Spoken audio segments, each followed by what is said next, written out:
Military intervention, the act of one country deploying its military forces in another sovereign state, has been the subject of intense debate and controversy. Advocates argue that it is necessary for maintaining global stability, protecting human rights, and promoting democracy. They believe that military interventions can prevent tragedies such as genocide and ethnic cleansing. On the other hand, opponents argue that military interventions often lead to unintended consequences, including civilian casualties, destabilization of the region, prolonged violence. It is crucial to examine both sides of the argument to gain a comprehensive understanding of this complex issue. Proponents of military intervention argue that it is necessary for maintaining global stability. They believe that by intervening in conflicts, powerful nations can prevent the spread of violence and extremism. For example, the NATO intervention in Kosovo in 1999 aimed to protect the civilian population from ethnic cleansing by the Yugoslav forces.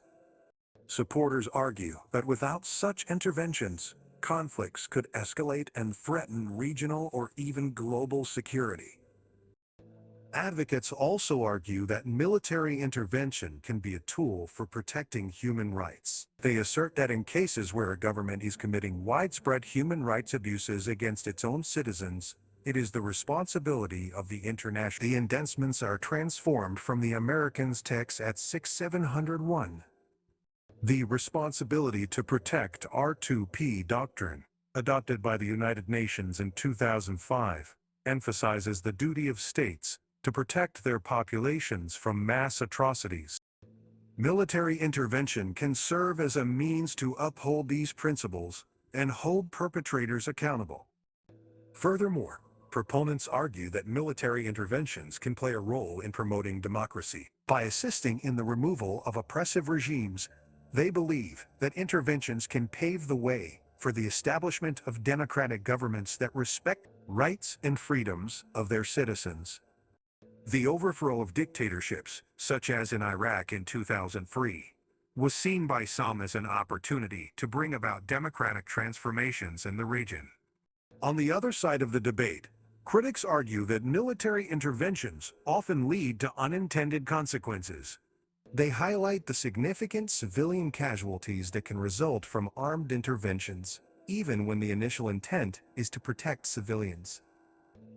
The complex nature of conflicts and the presence of non-state actors can make it difficult to distinguish between combatants and non-combatants, increasing the risk. It's also often collateral damage.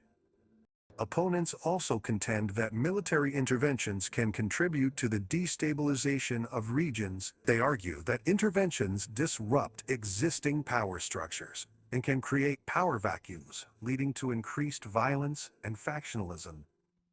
The removal of Saddam Hussein in Iraq, for instance, resulted in a power vacuum that contributed to the rise of extremist groups like ISIS. Critics maintain that interventions should be approached cautiously, considering the potential consequences and long-term stability. Moreover, critics question the effectiveness and legitimacy of military interventions in promoting democracy. They argue that imposing democratic systems from the outside can undermine local agency and result in weak state institutions.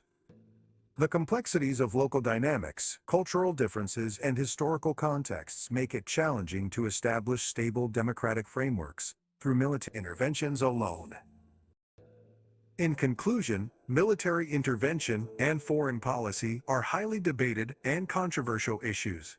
While proponents argue that military interventions are necessary for maintaining global stability, protecting human rights, and promoting democracy, opponents emphasize the unintended consequences, such as civilian casualties, destabilization of regions, and the challenges of democratic transitions.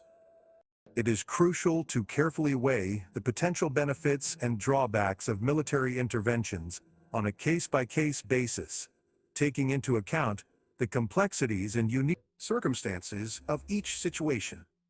By critically analyzing both sides of this dispute, we can foster informed discussions and strive towards more effective and ethical foreign policies.